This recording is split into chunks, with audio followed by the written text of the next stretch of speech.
An old preacher friend of mine by the name of Reverend J. Langley once told me, forget the old part? He once told me, he said, you know, if you have really good music, you don't have to worry so much about the sermon. Well, we've had some really good music so far this morning, so thank you everybody, Cody and the choir. You've done amazing. Our scripture reading this morning is we're going to start out with Genesis chapter 12, verses 1 through 5, and then we're going to move over to Joshua chapter 1. So here's the word of the Lord from Genesis. Now the Lord said to Abram, "Go from your country and your kindred and your father's house to the land that I will show you.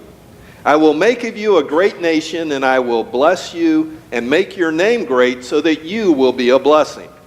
I will bless those who bless you, and the one who curses you I will curse. And in you all the families of the earth shall be blessed."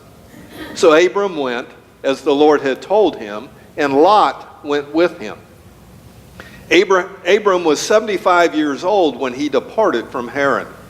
Abram took his wife Sarah and his brother's son Lot, and all the possessions that they had gathered, and the persons whom they had acquired in Haran. And they set forth to go to the land of Canaan. Then over to Joshua chapter 1.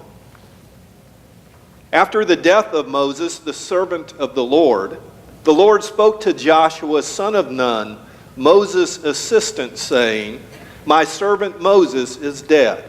Now proceed to cross the Jordan, you and all this people, into the land that I am giving to them, to the Israelites. Every place that the sole of your foot will tread upon I have given to you, as I promised to Moses. From the wilderness and the Lebanon as far as the great river, the river Euphrates, all the land of the Hittites, to the great sea in the west shall be your territory. No one shall be able to stand against you all the days of your life. As I was with Moses, so I will be with you. I will not fail you or forsake you. Be strong and courageous, for you shall put this people in possession of the land that I swore to their ancestors to give them. Only be strong and very courageous, being careful to act in accordance with all the law that my servant Moses commanded you. Do not turn from it to the right hand or to the left, so that you may be successful wherever you go. This book of the law shall not depart out of your mouth. You shall meditate on it day and night, so that you may be careful to act in accordance with all that is written in it. For then you shall make your way prosperous, and then you shall be successful. I hereby command you, be strong and courageous. Do not be frightened or dismayed, for the Lord your God is with you wherever you go." The word of God for the people of God. Praise be to God. May the words of my mouth and the meditation of my heart be acceptable in your sight, O God, my rock and my redeemer. Well, I asked the kids earlier this morning, and now I'm going to ask you, where do you live? Where do you live? You know, some folks decide where they're going to live, and other folks have it decided for them. Excuse me. And after reflecting on that this week, I think I fall into the latter category of having it decided for me. You know, I had no choice where I was born. I had no choice when we moved to 2 different cities when I lived with my parents. And after that, I took a job out in Plainview, Texas, so my job determined where I was going to live. And after about 20 years there in Plainview, I answered the call to ministry. And here in the Christian Church Disciples of Christ, you have to have a Master of Divinity degree to get ordained. The seminary, which was chosen for me, another story for another time, was located in Fort Worth. So off we go. And after I completed seminary and was ordained, God and First Christian Church called me here. And that's been over 15 years now.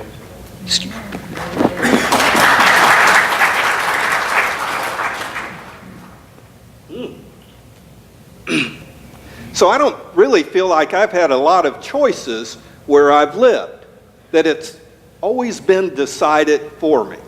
Now, some of you have been able to decide where you're going to live. Maybe you went through a discernment process and decided to live out here. Maybe you chose to live out here because you were living in an inhospitable climate that was no longer attractive or feasible. Maybe there were health considerations. Or maybe you have family out here and you wanted to move closer to them. Perhaps it was a change in jobs, or the cost and availability of housing, or the horrific traffic in the larger cities. Maybe it was the educational options for your children. Maybe it was the kind and quality of professional services that are provided here, or even the recreational and cultural possibilities. And the list goes on and on and on. Well, if you're thinking of moving, Sharma, let me offer some observations and suggestions. You can move to Phoenix, Arizona, where if you're willing to park 3 blocks away from your house because you found some shade, where you know that dry heat is comparable to what you face when you open the oven door at 500 degrees, where the 4 seasons are tolerable, hot, really hot, and are you kidding me?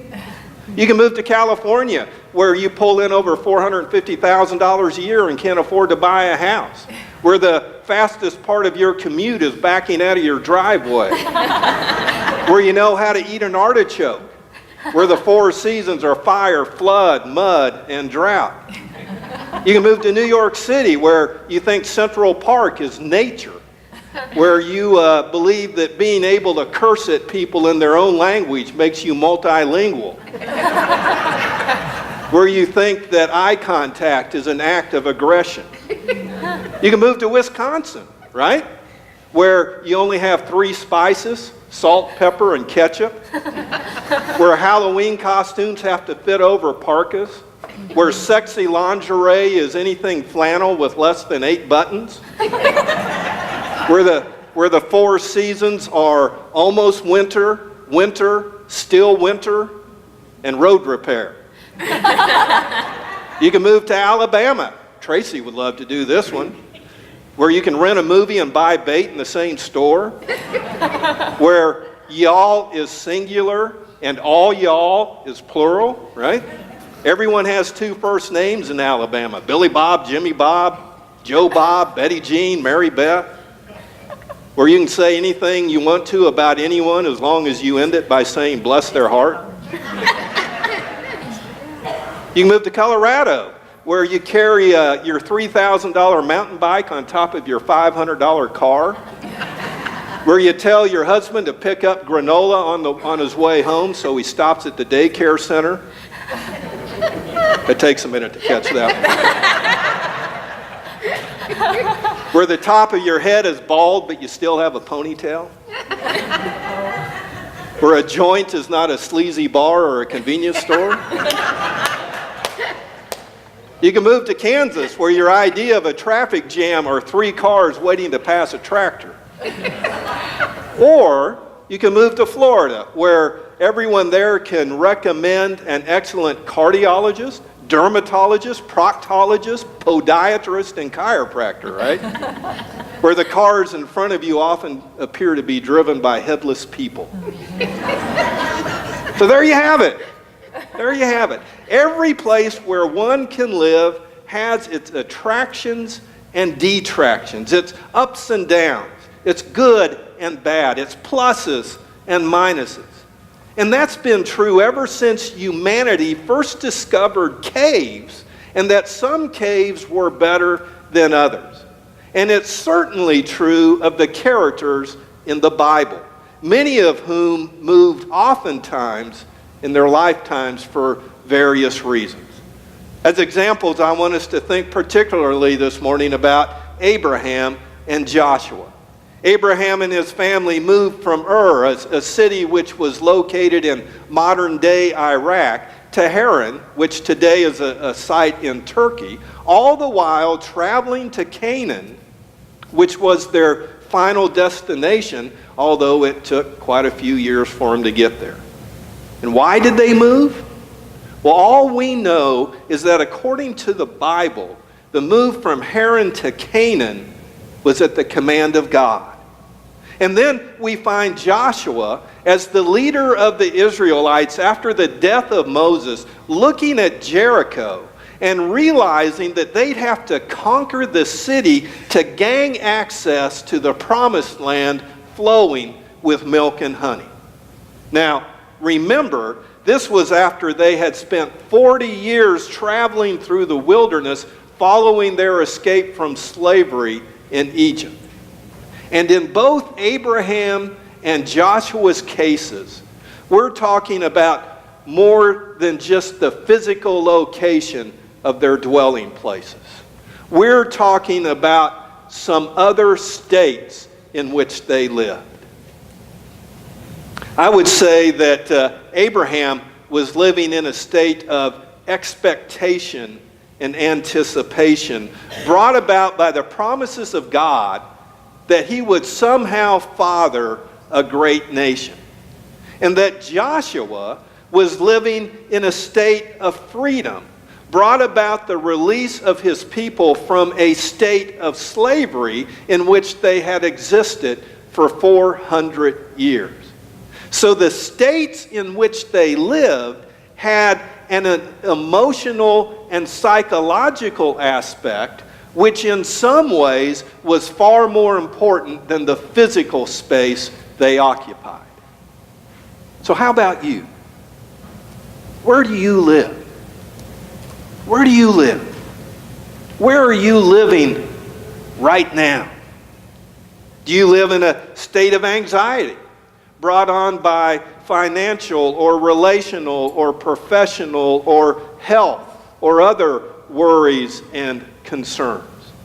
Do you live in a state of contentment because at least for the time being everything's going pretty well and you don't have any particular cares that are making life less comfortable than it can and should be?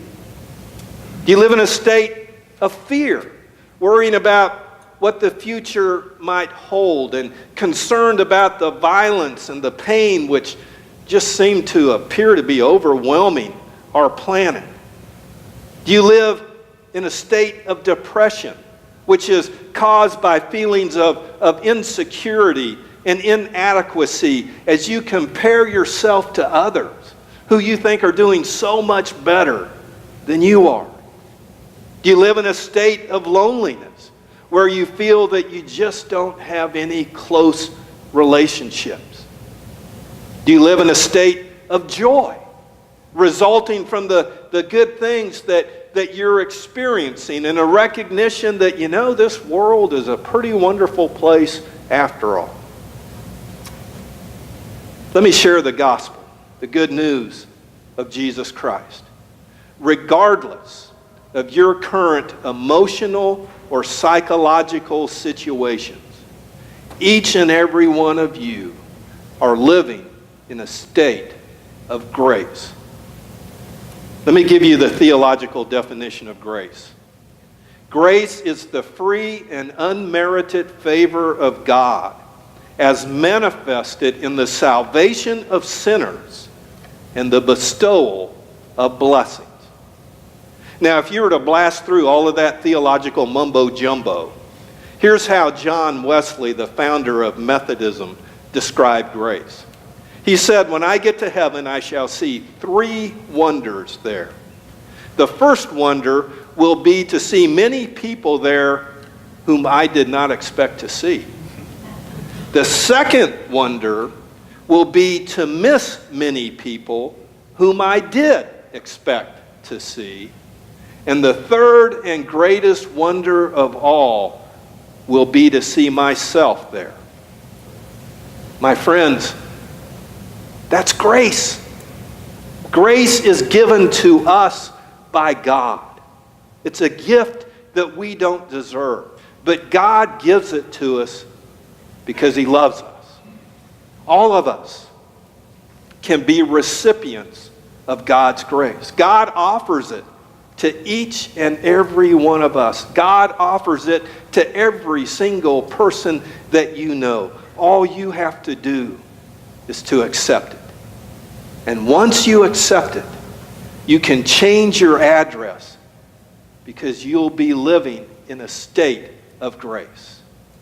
Undeserved? Yeah. Unmerited? Yeah. But it's there.